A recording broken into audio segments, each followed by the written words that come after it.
God bless you this morning. It's so good to see you. I appreciate you coming out. Before we get started with today's sermon, I want to give you a quick update because, if you ask somebody to pray, it's always nice to know if there's a result there or if it's got answered. I've had people that have asked me to pray, and I'll be praying, and about 3 weeks later, I'll be like, well, and they're like, oh yeah, that happened the next day. And I'm like, well, that's good. But, for 3 weeks, I could have saved that time praying for something else. But I want to thank you for your prayers for those that are recovering from this. I don't even want to give it a name anymore, for this evil virus that's going around. Jonna is improving. She does have a long road ahead of her because of being bedridden for so long. You lose a lot of your strength, but she is improving. We want to continue to keep Mary Ann in prayer. She is improving, but she's had a little bit of a setback, so she needs the mighty hand of God to show up into her hospital room and heal her today where she's at. And we're so grateful that Gary is here this morning, and he is fine and he is well. So I want to thank you. It's great to go to a church that prays. I know that sounds like it should be every church should pray, and they do in their own way, but there's certain churches that really take it to heart, and they will stop the service and pray if they need to. They will, like Brandon did this morning, they will call out an individual precious soul and pray. And I'm so grateful to be part of a group that believes in prayer so strongly that it's not an afterthought, it's the first thought. This morning's story, again, pretty familiar, but I hope I can show you something different, a different take on it. When you read the Bible, it's very important to realize that it's more than just the words on the page. And what I mean by that is, have you ever heard people say, well, you have to read between the lines? They're saying this, but the intention behind it, you're reading between the lines and then you get the full conversation. Your words can sound really good, but if there's a certain tone or a body language, you read between the lines and you're like, yeah, those words sounded good, but. And on the other hand, if somebody is telling you something and they're so sincere and you get that there's a deeper meaning, it's more than just the words, especially if it's a Christian that's talking to you. Because you can have a casual acquaintance and they'll say, oh yeah, I'll pray for you. And you walk away thinking, well, that was nice, but will they really? Or you have a prayer warrior that comes up to you and they say, I'm going to pray for you. Same words, but a whole different meaning. And the Bible is like that.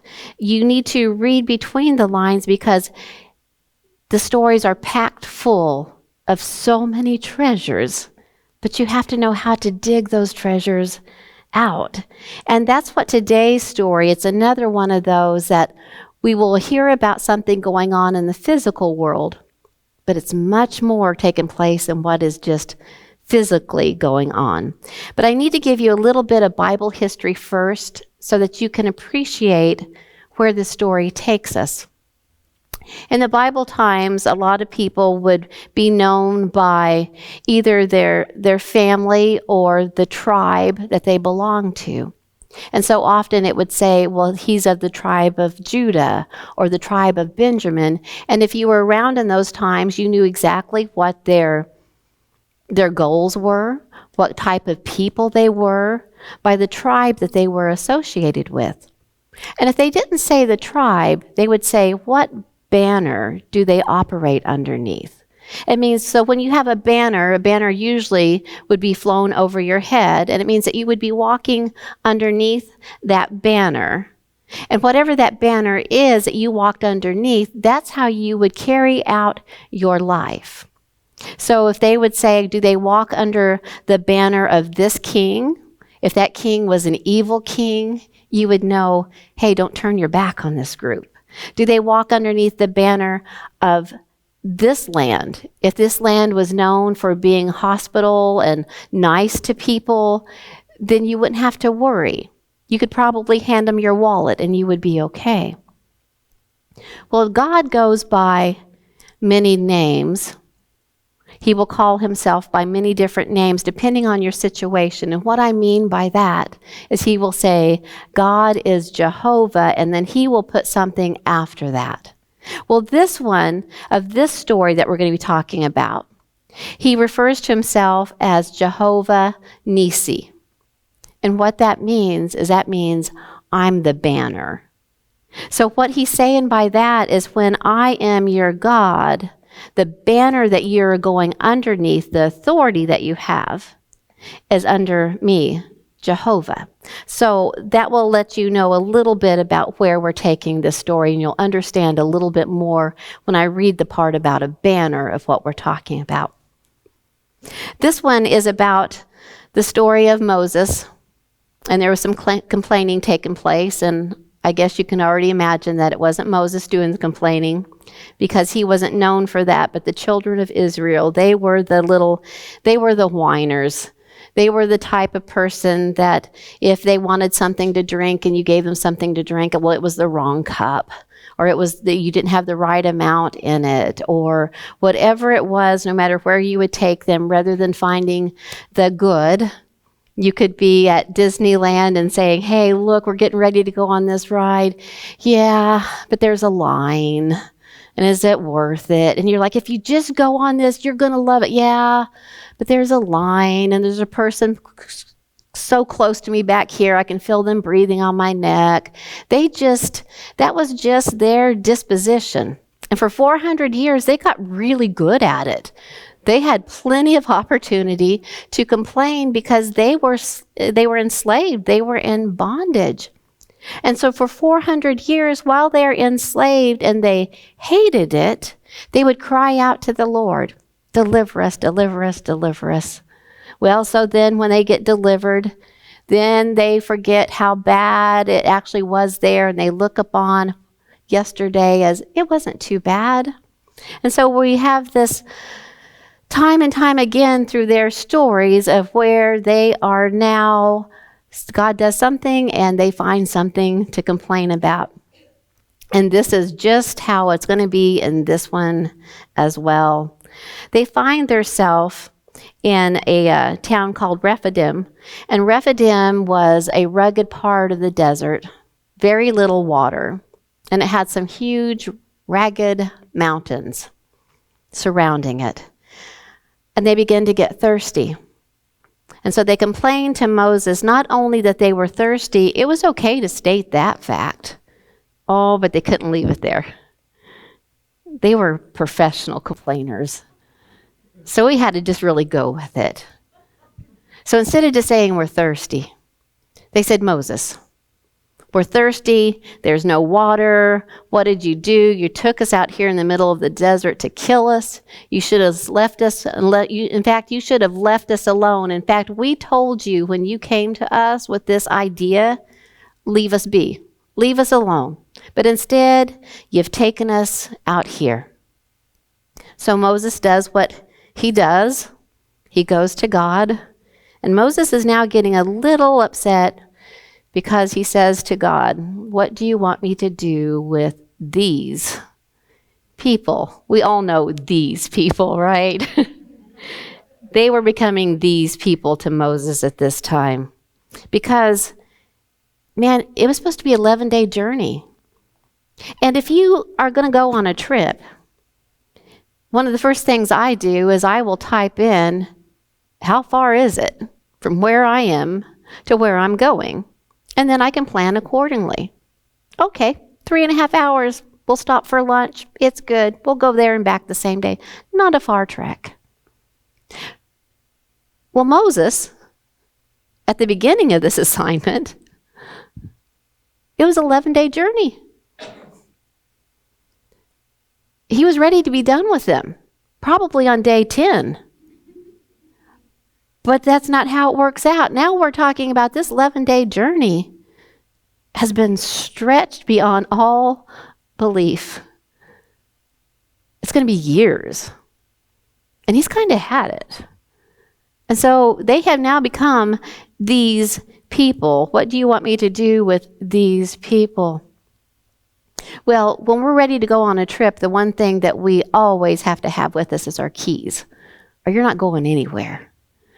Well, Moses didn't have a transportation that he needed a set of keys for, but what he had to always have when he traveled everywhere was this stick.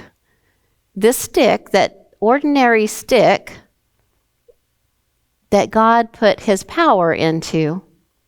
And so Moses always had this stick, which they call a rod. And he tells him, hit the rock, water will come out. Hits the rock, water comes out. So they are, where our story takes place, it comes right after this miracle. And right after this miracle, King Amalek, with his troops, come to take over and destroy the children of Israel. So they just got out of one bad situation, and now they're surrounded by another bad situation. It may sound like I'm just telling you a story from a long time ago, but we can all relate to this story. Haven't you been in your journey, your wilderness, if you will? Seems like there's times where you just get out of one situation that God brings you through, and man, before you take another step, there's something else going on. Well, this group of people, they're discouraged. And the way that you can tell if someone is discouraged is they complain about everything. I don't know that things would have went differently if Moses would have realized that there's a physical and a spiritual to everything. You have to get to the root of the cause, because what you just see is outside symptoms. So see, in his mind, all he heard was complain, complain, complain, complain. But if he would have stopped and analyzed that, at the bottom of all of that complaining, I'm helping you if you're a complainer or if you know somebody that complains a lot. It's a spirit of discouragement. They've lost their joy. And we all know those people, and I hope that if you don't know those people, I hope that doesn't mean that you are that person, but we all know those people that nothing makes them happy. It doesn't matter what you do and what you try and what they said would make them happy one day, on the next day you do it, and that day, I don't know, all of a sudden something's flipped. That doesn't make them happy. Well, they're discouraged. They're tired. They've lost their joy. And so rather than just getting upset, which I understand, maybe start praying for them, for God to give them joy.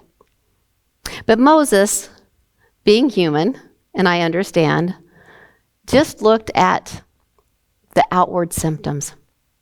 So now they've got water in them, but now they have an army coming at them and is surrounding them. So this story is found in Exodus chapter 17. And it says that when they came, Joshua, who is Moses' sidekick, Moses was his mentor, says, not yet, says that Moses tells him, grab some people, choose yourself an army. So Joshua does that. He gathers up some people, and Moses tells Joshua an odd thing that Joshua probably didn't want to hear. Rather than saying, and I will go forth in front of you with my magic stick. Because see, he saw what that magic stick could do. It parted the Red Sea. Water came out of the rock. If I was Joshua, I would think, okay, goes out there, just parts, obliterates them. That's what we're going to do. Instead, Moses says, you get your army of men, you go down into the valley to meet and destroy them, and if you need me, I'm going to be up on the mountain. Joshua's probably thinking, great. Bird's eye view, you're going to watch us get slaughtered and count how many men are left. But God has a plan. Sometimes what we think that we need in the middle of our emergency situation is completely different than what God's plan is. So in the story, we can also look at Amalek as representing evil. So we're reading between the lines. We're looking at not only the physical, but we're looking at the spiritual, because everything in our life that happens is got an influence, either good or bad, in our actions. You've got two forces that are battling for you, and two forces will be working either against you or for you. And King Amalek is trying to stop them from their destination.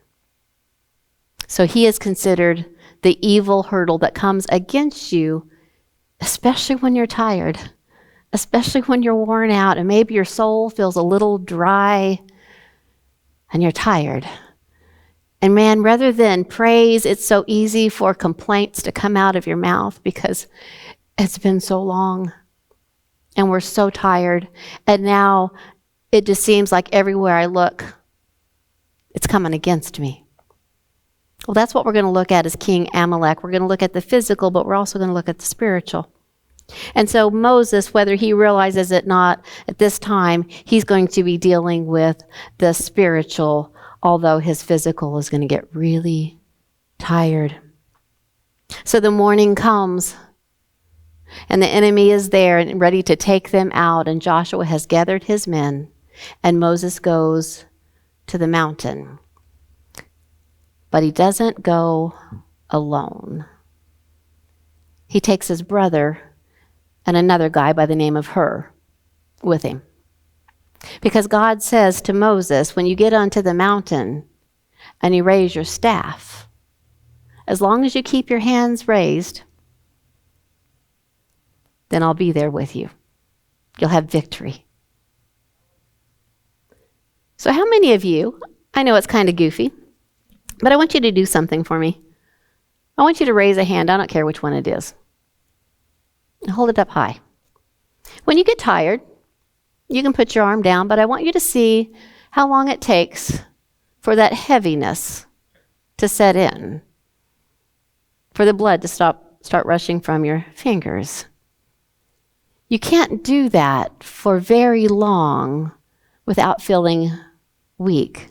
Why? Because you're doing it alone, right? But how much easier would it be if the person next to you put their hand underneath your arm and supported it? We could do that. It's still a little difficult, but you get kind of tired. So Moses goes up there, and here's the thing: as long as he's holding a staff, as long as he's holding that, your buddies are surviving. Now this is some pressure, but the minute you put it down, you start losing some of your buddies because he's trying to do it alone. But he's smart enough that he took some companions with him. Because while he was doing God's will, and he knew he had God's backing, and he knew he had the spiritual foresight, it was getting heavy. He was getting really tired because the enemy was surrounding.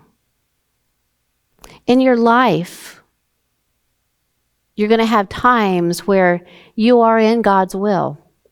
Oh, you're going to church. You're reading your Bible. You're praying. But man, it's just getting heavy because nothing seems to make a difference.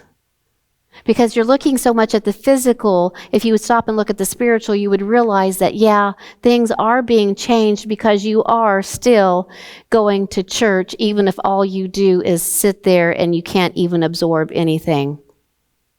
You are still winning, but you don't see it. You just see the heaviness. But you are weakening the enemy's forces. But one of the tricks of the enemy, and he loves to do this because he knows if he can divide and isolate, he can take over and win so much easier.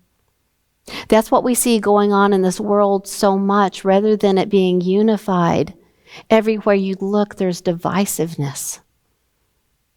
There's one university that now is going against what we fought for freedom, and there's an elementary school that the principal was allowing this to take place that now parents are pulling them out. Now they're segregating classrooms again.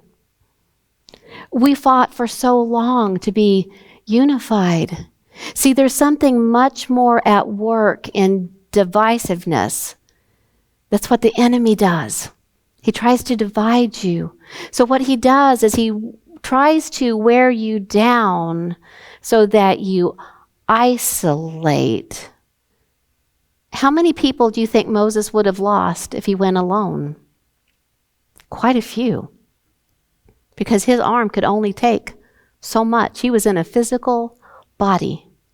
But he was smart enough to go, I've got a battle and I need some support. I need somebody that's going to say, we've got this. God's on your side. You can do this. I'm praying for you. I'm right there with you. I will support you. I will pray when you don't know what to pray. Have you been there when you've been so broken that you didn't even know what to pray? I have. And I've been so broken that I didn't even know what to pray.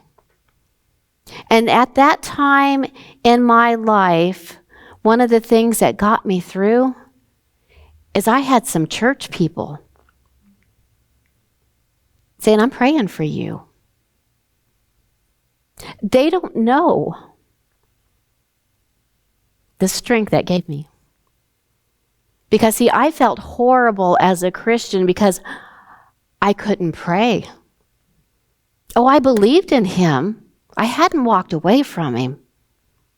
But I was so crushed at that moment that I couldn't put my thoughts together. I would go to pray and all I would do was close my eyes. Nothing would come to mind and I would open my eyes back up again. Well, see, it got heavy and there was a battle going on. But I had some people that were lifting me up in prayer. I had family. I had a husband that was lifting me up in prayer. So when you start going through the heaviness, the enemy will tell you, stay home. Stay home. You need your time away. Now, don't get me wrong. There is balance. And you do need alone time. But not when you're in the pit of despair. You need somebody not to preach to you, but you need somebody to say, I'll sit with you. And I'm praying for you. You got this. It's going to be okay. We're going to get through this together. That is one of the main reasons, besides coming together to praise and worship your Heavenly Father because you made it through another week. But that's one of the reasons that we've established churches, is it's so important to have a church family. That when all you can do is barely drag yourself in and plop yourself down into the pew, that you are surrounded by His presence. Even if you don't hear a word that's said, if you don't listen to a song that's sung, you have still soaked up His presence. And so Moses, man, he gets tired. So here's what they do. They get him a rock to sit on because he's tired of standing. They get him a firm foundation. That firm foundation for us is Jesus Christ. Sometimes we try to stand on our own too much when we actually need to sit in His presence. So it took the weight off of his feet, took the weight off of his knees, off of his hips. He got to sit. And then what Aaron and Hur did, then as he lifted his hands, they supported his hands underneath. Now they were smart. They didn't do this because they knew we're in for a journey. And I need to reserve some of my energy, some of my strength. Moses was in time of need. Their job was not to allow the heaviness of the spiritual part of it to go down, because they recognized what was going on too. They were like the ones that tore the roof off for the friend. You need to have good Christian friends in your life.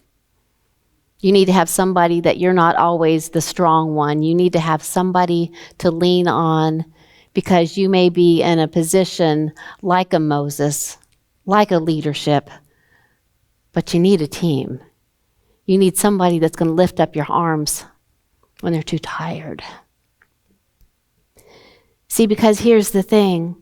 We look at this as Moses doing his job. Go Moses. And I'm glad that he did, because if he didn't, lives would be lost. You may look at your ministry as your ministry. You're going to church as you're just going to church. You're all a Moses in a way, because what you do or don't do affects the lives of those that's depending on you spiritually, and they may not even know it at this point. You've got lost children. One of the worst things you can do is stay out of church.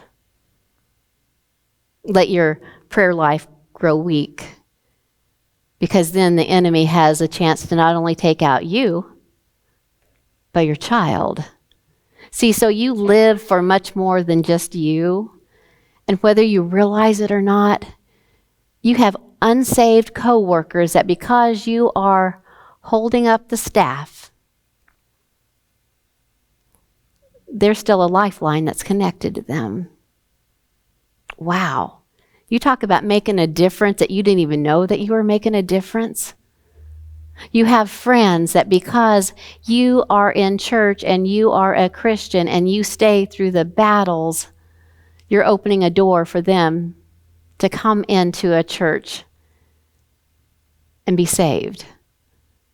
See, we don't just live for ourselves. Everything that we do has not only a physical result, there is a spiritual result to everything that we do. That's the reading between the lines. We look at this force that's coming against not just as, an evil king and some mighty soldiers, but we look at this as we're in a battle and they're coming after us. And we have to be underneath the banner, because on that banner, the name is Jesus. Because that banner of Jesus, when you operate in his will and in his purpose, gives you all authority. And that's cool. We all need someone to help our hands Godward, because we get heavy. Think about if there was no Aaron or Hur. Think about if things got too heavy and he just dropped out. Everybody lost. Because Amalek, evil, won. Now, what's so crazy about this is the people down below that are fighting in the midst of the fight, they think it's just them against the enemy. They don't know what's going on up here. Because when you're in a fight and there's a sword, you don't turn your head to see who's behind you. That's not smart when you're fighting the enemy in front of you. So they have no idea that what this person up here is doing is affecting their lives. See, your children, when they're lost and you're loving them and praying for them, they have no idea that because of mama or daddy getting on their knees and praying at night for protection, that they didn't die in that car accident. They may have no idea that because of what you're doing in your life has protected and kept them. You matter. You might say, well, I don't have kids. Yeah, but there's a lot of lost souls. And we are all, whether we want to believe it or not, we are all connected. And what one does affects everything else. So not only is that a sobering thought, that's one of the most exciting thoughts you could possibly have, to know that what you do every single day makes a difference, not just for you, but for the world. Because the world is all connected. That's an amazing opportunity.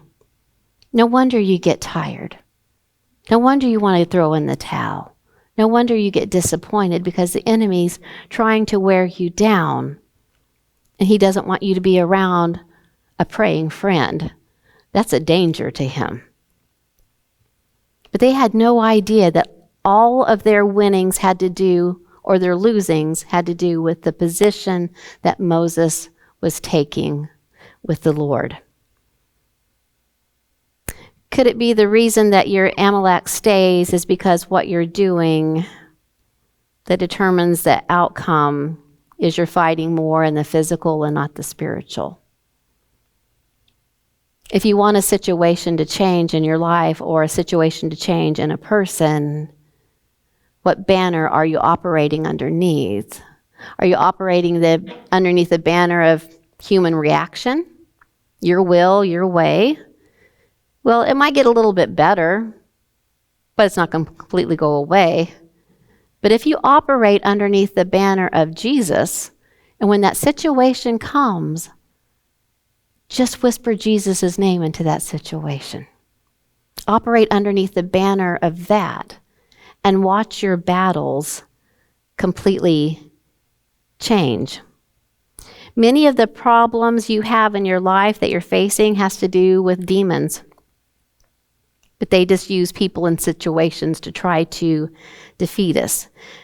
So if it has a demon root to it, and you're just addressing it physically, it's not going to go away. It might get better, but it'll come back. So you have to address it spiritually. In verse 13 of Exodus, in chapter 17, it says that he defeated Amalek and his people with the edge of the sword. So we have victory. Moses is tired. He needs a massage. And his buddies are wore out too. They need some of that rock water. But then the Lord said to Moses, "Write this for a memorial in the book and recount it in the hearing of Joshua."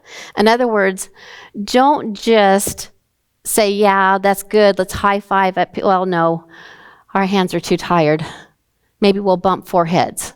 But let's do a shout of, yeah, we did it. But he says, don't just do there. I want you to not only write it down, you go where Joshua is with all the people, and you tell them what went on behind the scenes. I want to hear a testimony. See, because that's what defeats the enemy, and that's what gives people inspiration and courage. If they hear you say, you know what? I was praying for you for that. So often I will just send somebody a text that says, I prayed for you today. Not that, oh, pat on your shoulder, oh yeah, that's great, she prayed, but I want them to know that there's been prayer over them, that if a situation changes, it wasn't luck. It's because there was a prayer that went forth. So he says, you tell everybody, you recount it in the hearing of Joshua, that I will utterly block out the remembrance of Amalek from under heaven. Now that's pretty cool. That means I'm not only just going to get rid of your enemy, I'm going to completely blot him out. Now, if we take that spiritually, what that means is if you defeated a problem in your life that was attached to a demon, then it needs to be blotted out. Don't go and play with it. Don't be a part-time sinner. Because what happens, you think, well, I'm better, you know, I got rid of it here, but just on the weekends. Or I got rid of it here, but but when I'm around this friend, but pretty much I'm away from the enemy, like pretty much you're still connected. And the problem with that is in the Bible, God tells us that the enemy will come back stronger with a vengeance. So in other words, God's not trying to punish you and say, now completely get rid of that. He knows that if you still part-time date it, that he knows that eventually it's going to come back with a vengeance stronger than the first time. So he says, I want you to blot it out even from remembrance. And he says, that's what I'm going to do with this one.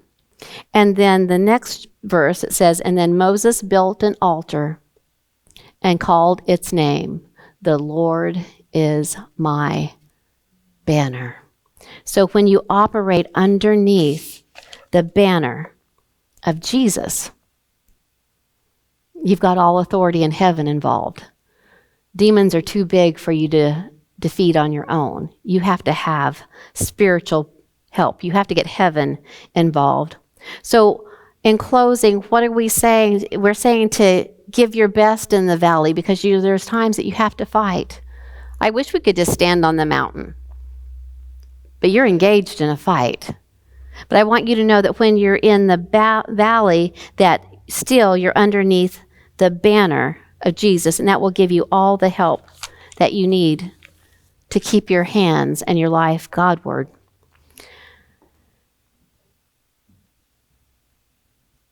He says, the Lord is my banner, and I'm going to operate underneath that banner. So the question that you need to ask yourself today is, what is your banner? What have you been operating underneath? Is it your will, your way? Is it your strength?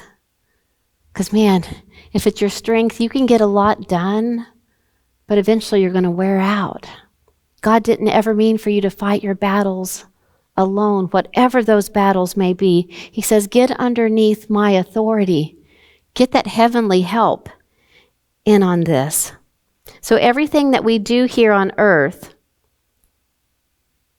matters.